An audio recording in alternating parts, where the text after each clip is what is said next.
I'm Emma Richardson. I'm 32 years old. I'm a graphic designer in Portland, Oregon. And this morning, I woke up to 29 missed calls from a number in Illinois.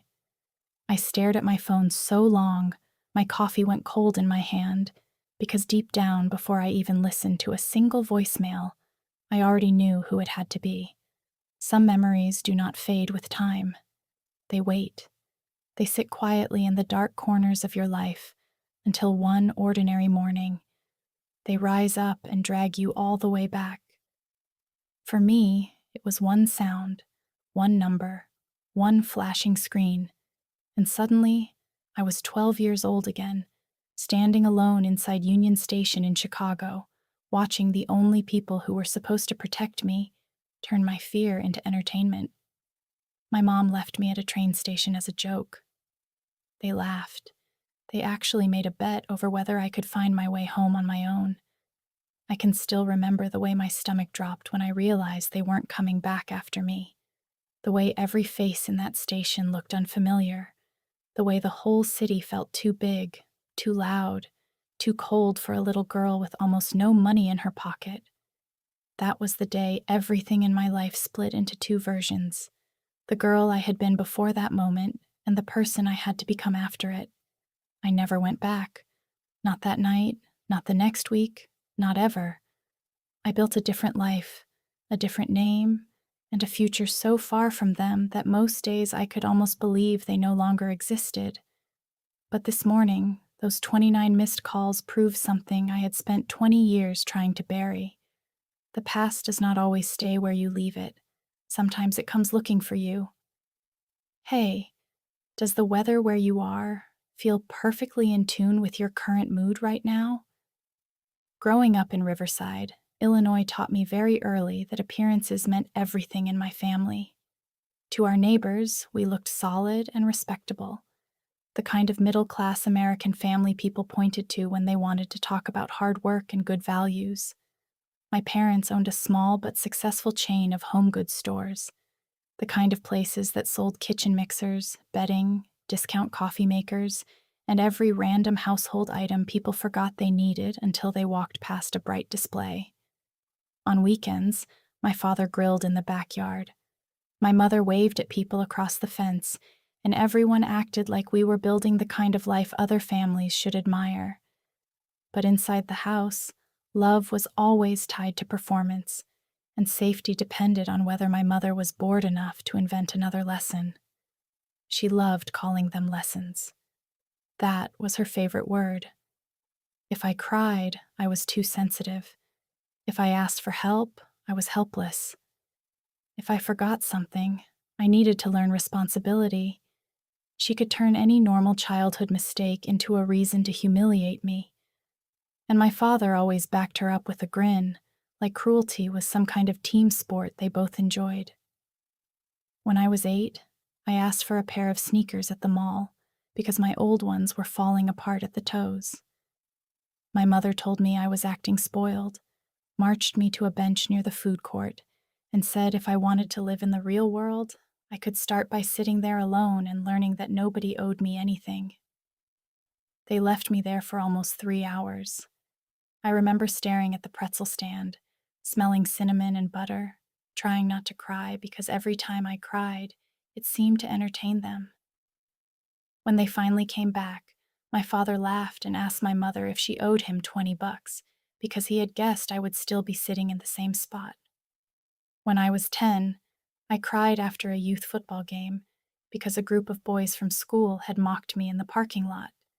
And instead of comforting me, my parents drove to the far side of the stadium lot, told me to get out, and left me there after sunset because, according to my mother, tears made people weak, and weakness attracted worse treatment. I sat on a concrete curb with my arms wrapped around my knees, watching trucks pull out one by one until they came back nearly an hour later with fast food for themselves and no apology for me. My father thought it was hilarious that I was still there. He said he had bet I would try to hitch a ride home or beg strangers for help. That was the pattern. Everything became a test. Everything became a joke at my expense. Everything became a way for them to prove that the world was hard, as if I needed them to harden it further. I Strangest part was that they never thought of themselves as cruel. They talked about character and grit and preparing me for reality. They used big words to make ugly things sound noble. If anyone had asked them, they would have said they were raising an independent daughter. But independence was not what they were building. Fear was. Hypervigilance was. Silence was. I learned to study their moods before speaking. I learned how to disappear in my own house. I learned that if I stayed quiet enough, useful enough, invisible enough, maybe I could move through a day without being chosen for one of their experiments. The only place I ever felt like I existed outside their rules was on paper. I drew constantly. I drew on the backs of receipts, in the margins of school assignments, on cheap sketch pads I bought with babysitting money. I drew bedrooms with locked doors, train windows full of light, women standing on mountaintops with no one behind them. At 12, I could not have explained any of that to you, but I know now that I was trying to draw my way out of my own life. What pushed everything over the edge was something so small most parents would not even remember it a week later. I got a B+ in art. Not math, not science, art. The one subject that made me feel alive. I was proud of it until I walked through the front door and saw my mother holding the report card like it was evidence of moral failure. She asked how a girl who spent so much time drawing could still manage to disappoint her in the one class she supposedly cared about. My father said maybe I was getting lazy. My mother said maybe I had started thinking effort was enough. That night, while I sat in my room pretending to do homework, I heard them talking in the kitchen, their voices low and amused in the way that always made my stomach tighten. My mother said I needed a lesson I would never forget. My father said he would bet money on that. The next morning, they acted so cheerful it made my skin crawl. My mother made pancakes. My father actually asked me if I wanted orange juice. They told me we were taking a day trip into Chicago, just the three of us, and for one stupid, desperate second, I thought maybe they were trying to reset something. Maybe they had cooled off. Maybe the report card fight was over. Maybe this was the closest thing my family could manage to an apology. I should have known better. The whole drive from Riverside to the city felt off in a way I could not fully name at the time. My father kept the radio loud and drummed on the steering wheel like he was in a great mood. My mother kept turning around from the passenger seat to ask me questions she already knew I would answer carefully. Did I think I was smart? Did I think smart girls were ready for the real world? Did I think life would care whether I was scared? Every answer I gave seemed to amuse them. Every time I tried to stay quiet, they pushed harder. By the time the skyline came into view, I had that familiar feeling in my body, the one that said something bad was coming, and I would not be allowed to prepare for it. We parked near Union Station around noon. I had never seen anything that big or that crowded up close. The station felt like an entire city compressed under one roof. People with rolling suitcases hurried past in every direction. Businessmen, families, tourists, college kids, all of them moving like they belonged there. I stayed close to my parents because I did not know where else to stand. Inside the main hall, my mother pointed to a huge pillar near the entrance and told me to wait right there while they moved the car and grabbed lunch. 15 minutes, she said, maybe 20. I asked if I could go with them, and my father laughed so loudly people turned to look. He said I was 12, not 2. My mother leaned close and told me not to embarrass her in public, so I nodded and stayed by the pillar while they walked away. I remember checking the big station clock over and over. 15 minutes passed, then 30, then 45. At first, I kept telling myself the parking was bad, or the food line was long, or they had gotten turned around. An hour in, my chest started to hurt. An hour and a half in, I could feel panic rising so fast it made my hands shake. I had $9 in my pocket. No phone. No address written down. no idea how the trains worked. I had never felt smaller in my life. I started walking a few feet away from the pillar, and then rushing back because they had told me not to move. And even then, part of me was still terrified of doing the wrong thing. The station got louder as the afternoon dragged on. Every announcement over the speakers made my heart jump. Every woman with dark hair made me turn my head. Every second stretched until it felt cruel. Then I saw the car through the front windows. Moving slowly past the street outside, I saw our car glide by. My whole body jolted with relief so strong I almost laughed. I ran toward the glass, waving both arms, and for a split second, I actually thought they had come back. My father was driving. My mother was in the passenger seat. Both of them were looking right at me. My father smiled first. Not the relieved smile of someone who found a lost child. The smile of someone watching a punchline land exactly the way he hoped it would. My mother rolled down her window and leaned out just enough for me to hear her over the traffic. She yelled, "I bet $50 you cannot even find your way home." Then she laughed. My father laughed with her. He lifted one hand off the wheel in this stupid little thumbs up, like they were congratulating themselves for being clever. Then the car moved on and disappeared into traffic. That was the moment the world changed shape for me. It was one thing to fear they might forget me. It was one thing to suspect they were teaching me another lesson. It was something else entirely to see them choose it, to watch them enjoy it, to realize that my fear was not a side effect of what they were doing. It was the point. I stood there frozen until someone brushed past me and muttered, "Excuse me," and the sound of a stranger's voice snapped me back into my body. I ran back inside because I did not know what else to do. I wandered from one end of the station to the other, crying off and on, wiping my face every few minutes because I was still embarrassed to be seen upset. My parents had trained that into me too. I tried to think of anyone I could call, but there was no one. I tried to picture the route home, but home might as well have been another country. I sat on a bench, then stood up again, then walked in circles until my legs hurt. At some point, I stopped expecting them to come back. At some point, the waiting ended and the abandonment began. That difference may sound small, but when you are 12 years old, it feels like falling through ice. I spent almost 3 hours inside Union Station after they left me there, long enough for the light outside to begin shifting, long enough for the crowds to thin and fill again, long enough that I stopped thinking in complete sentences and started moving on instinct alone. I stayed away from doors because I was afraid of stepping into the city and getting even more lost. I stayed away from police because my parents had always told me that if I caused trouble, authority figures would make everything worse. I stayed away from strangers because the same people who abandoned me had spent years teaching me that asking for help was weakness. Looking back, I think that was one of the cruelest parts of what they did.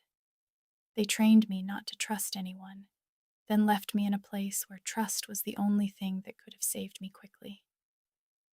The person who finally noticed me was a station employee named Rosa.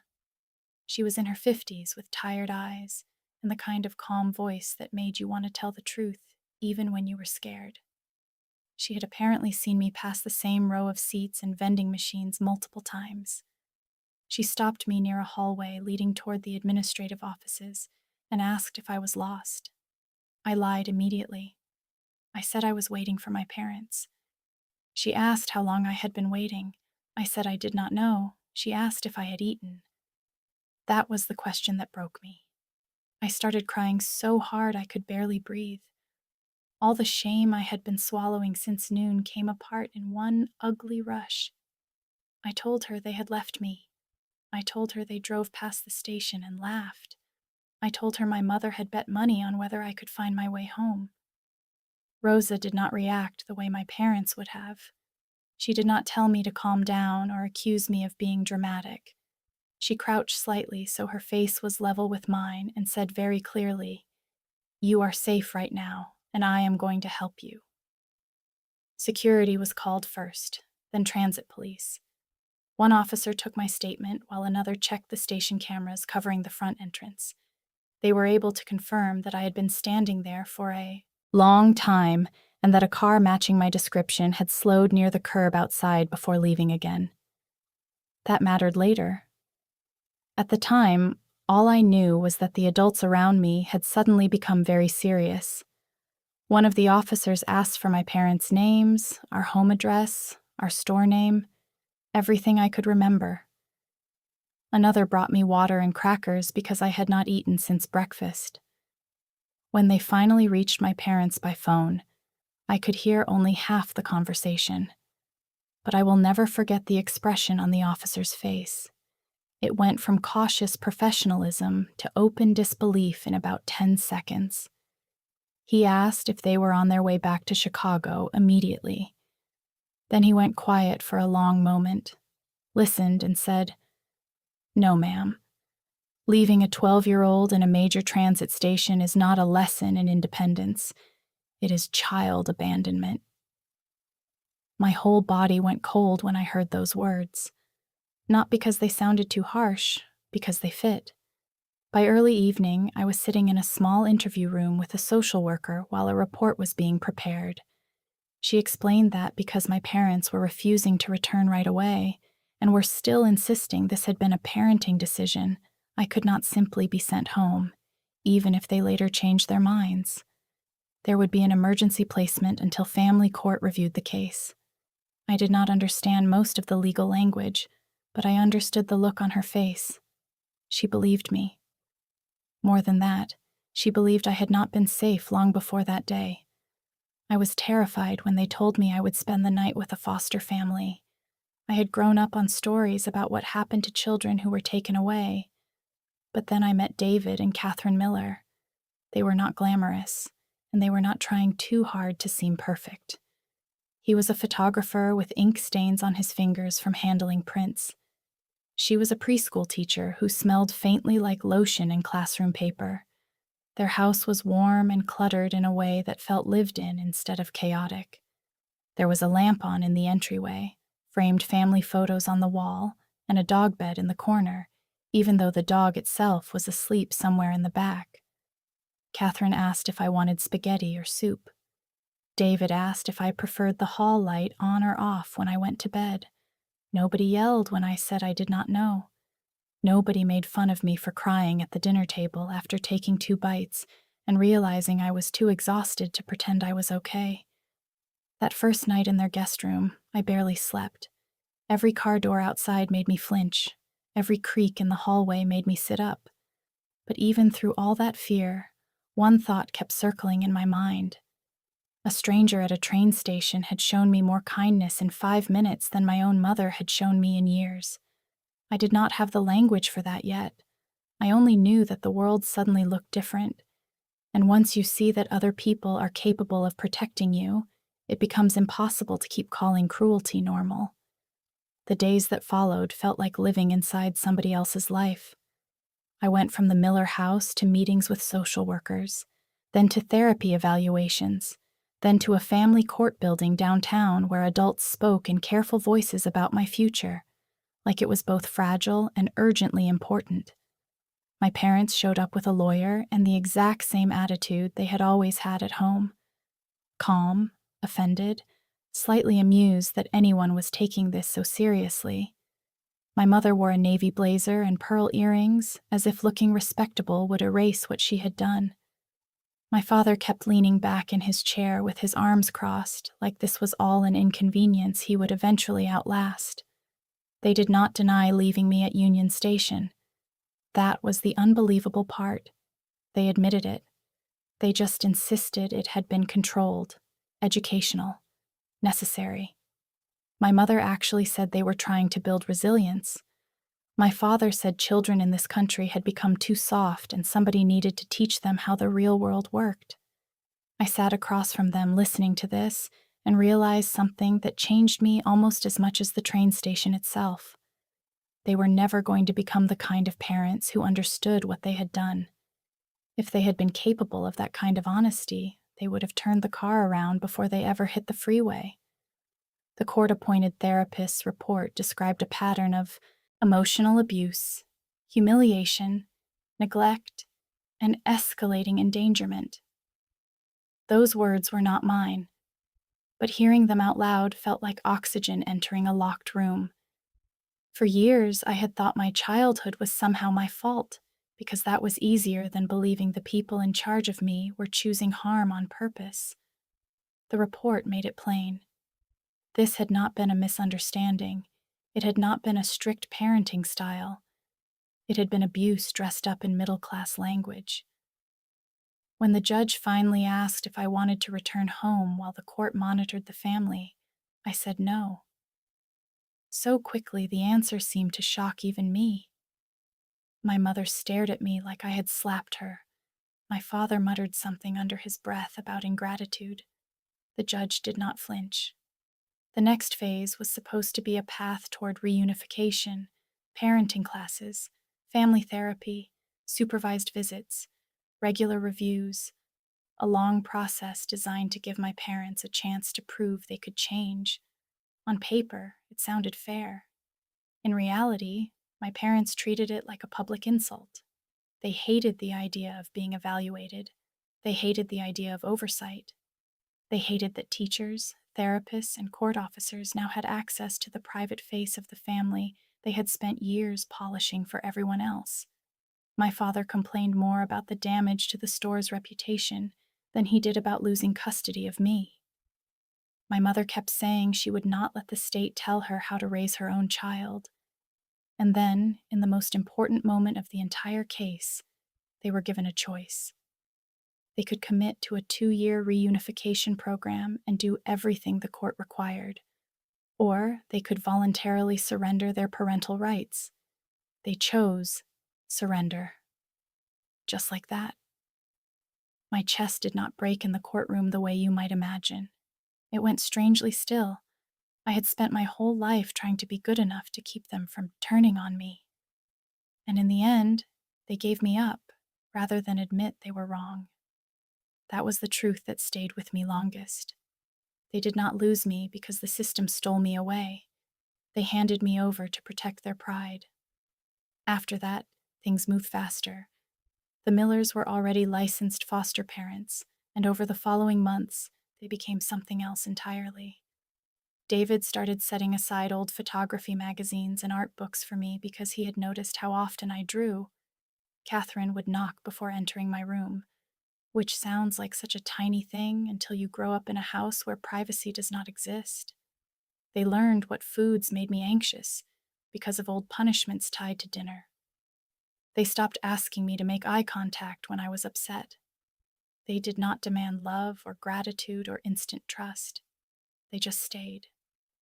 Steadiness can feel almost supernatural to a child who has never had it. The adoption was finalized after enough time had passed for everyone to pretend the process was orderly. But emotionally, it had already happened long before the judge signed the final papers. When I was asked if I wanted to change my name, I did not hesitate. Jessica Hartley belonged to a girl who had stood in a station with $9 in her pocket and no idea if she would be alive or dead to her own family by the end of the day. Emma Richardson belonged to somebody else, somebody with a room of her own, a desk with drawing supplies, a family that did not laugh when she was afraid. I still remember the first night after the adoption was official. Catherine put fresh sheets on my bed like she always did on Sundays. David left a new sketchbook on my desk, and nobody made a speech about how lucky I should feel. They acted like I had been theirs all along. That quiet certainty healed more in me than any dramatic moment ever could. It taught me that real love does not test you to prove you deserve it. Real love makes room for you before you know how to relax into it. Healing did not happen all at once, and it definitely did not happen in a straight line. People love stories where one act of rescue fixes everything, where the damaged child instantly blossoms the moment she is placed in a better home. My life was not like that. For years, my body still reacted to kindness like it might be a trap.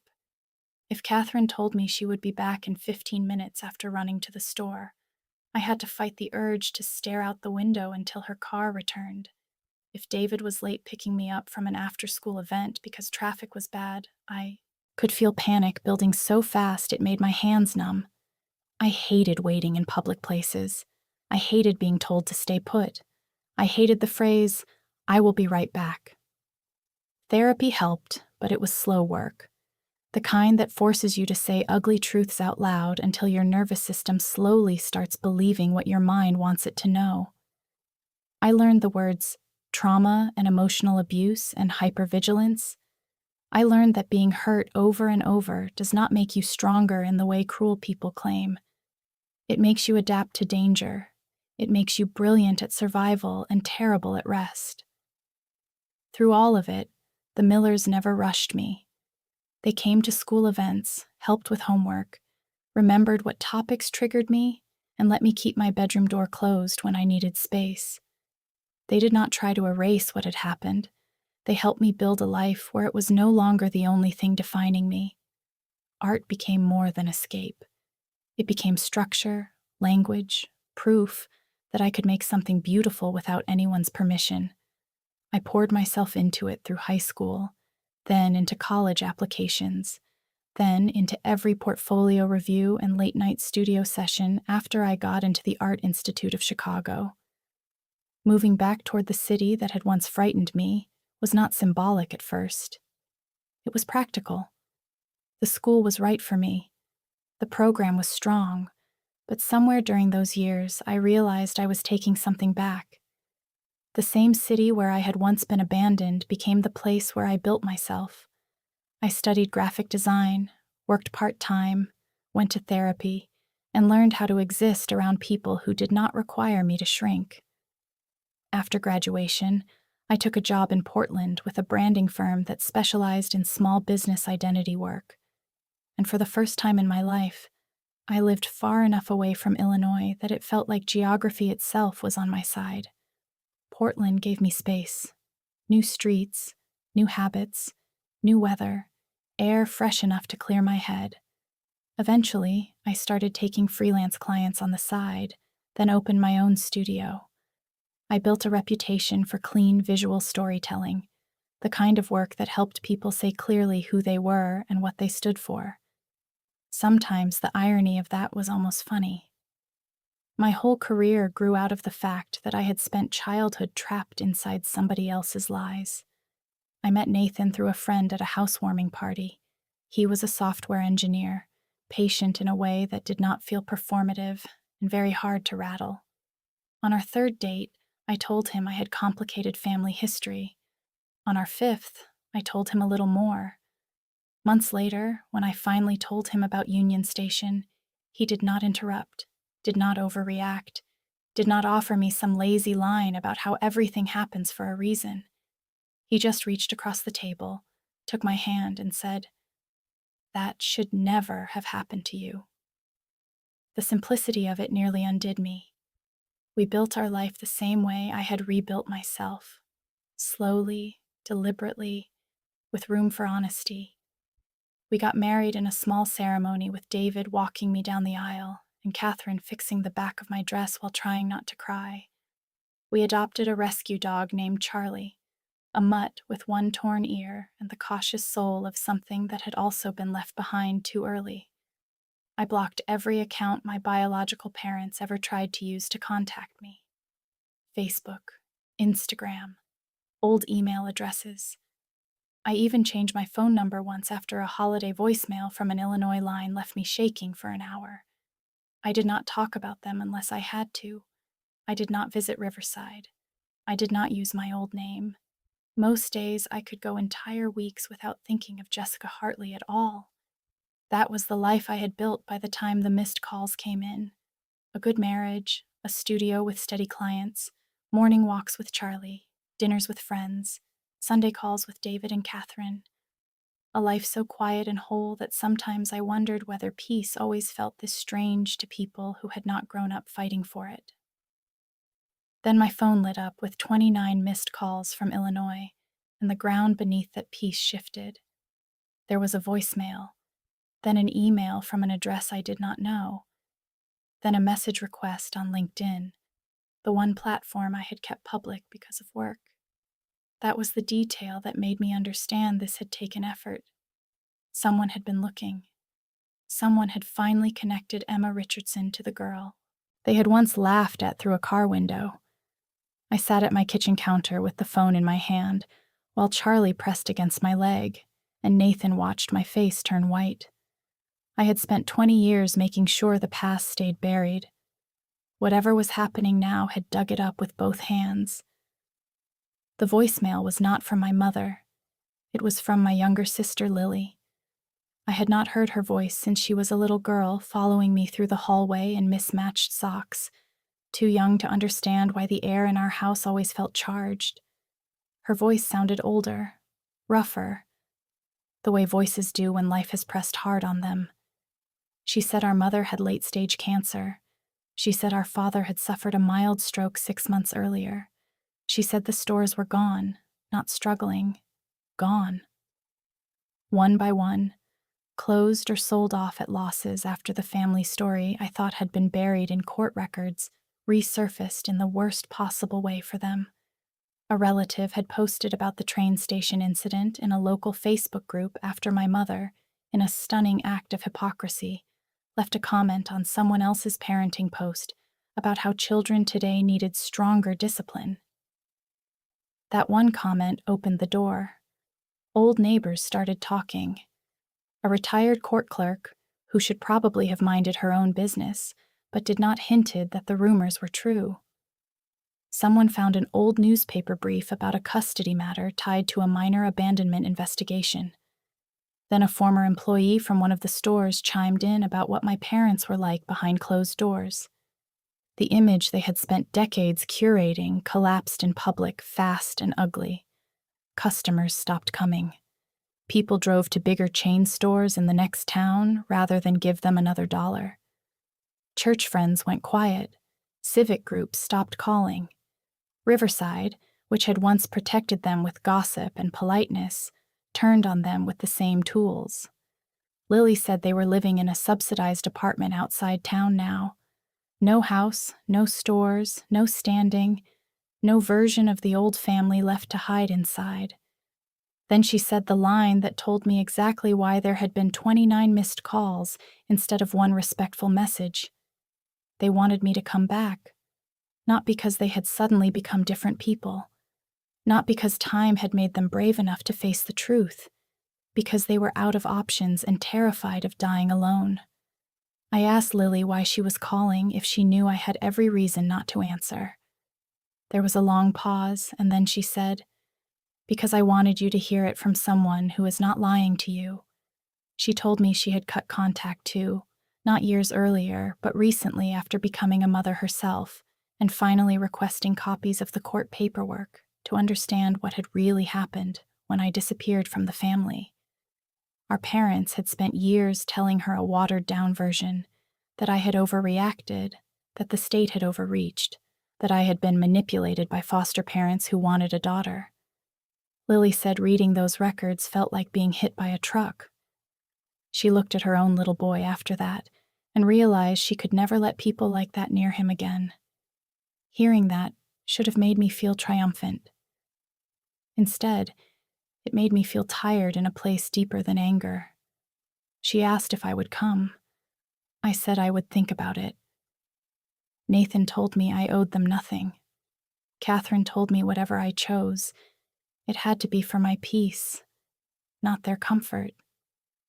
David said very quietly that some people only look for the bridge after they have burned the house down.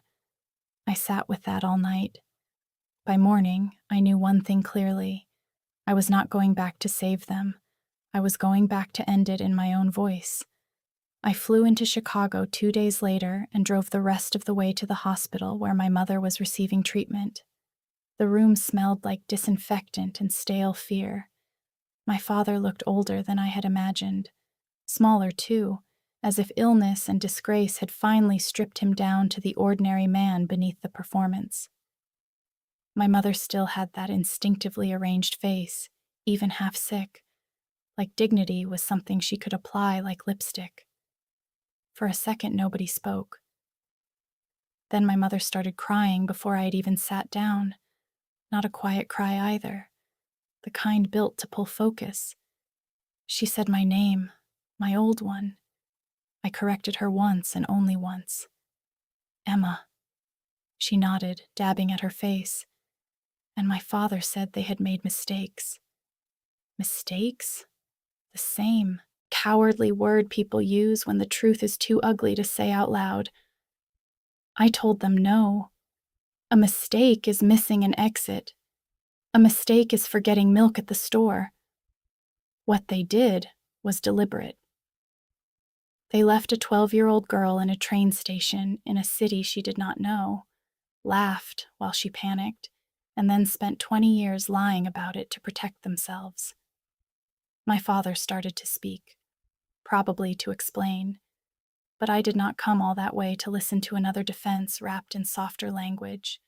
I told them they had turned my fear into a game, and the reason they were sitting there now without a business, without respect, and without either daughter by their side was because games end. People find out. Children grow up. Truth catches up even in small towns that think silence can bury anything. My mother asked if I could forgive them. I told her forgiveness was not a debt I owed to people who only came looking for me when their lives fell apart. I said the sentence I had been carrying in some form since I was 12 years old. You bet on whether I could find my way home. I did. I just did not come back to yours. They both cried then, but for once their tears did not move me. I was not cruel. I did not yell. I did not insult them. That was the part that surprised me most. Revenge, when it finally came, did not feel loud. It felt cold, clear, exact. I told them I would not be paying bills, managing care, or restoring contact. I told them Lily had every right to protect her own child from them. I told them my family was in Oregon and Illinois with the people who had actually earned that word. Then I stood up. My father asked if this was really goodbye. I looked at him and said it had been goodbye for 20 years. You are just the last people to understand that. I walked out after 20 minutes and did not look back. In the parking lot, the air felt thin and bright. I stood there with my hands shaking, not from regret, but from the strange release that comes when something haunting you finally has a shape you can leave behind. On the flight home, I thought about the little girl at Union Station, the one who had believed being abandoned meant being unwanted forever. She had been wrong. She was unwanted by two broken people who mistook cruelty for strength. But she was not unworthy of love. There is a difference, and learning it saved my life. If there is any lesson in what happened to me, it is this: abuse does not become discipline just because a parent uses cleaner words for it. Humiliation does not build character. Fear does not make children stronger. It only makes them older before their time. And walking away from people who hurt you, even if they share your blood, is not bitterness. Sometimes it is the healthiest thing you will ever do. I did not leave that hospital feeling guilty. I left feeling educated by my own survival. The family you are born into can shape your wounds, but it does not get to define your future. Real love does not laugh when you are scared. Real family does not test whether you can survive without them. Real healing begins the moment you stop calling cruelty a lesson and start calling it what it was. And once you do that, you can build a life so honest, so steady, and so full of peace that even the people who broke you cannot take it back.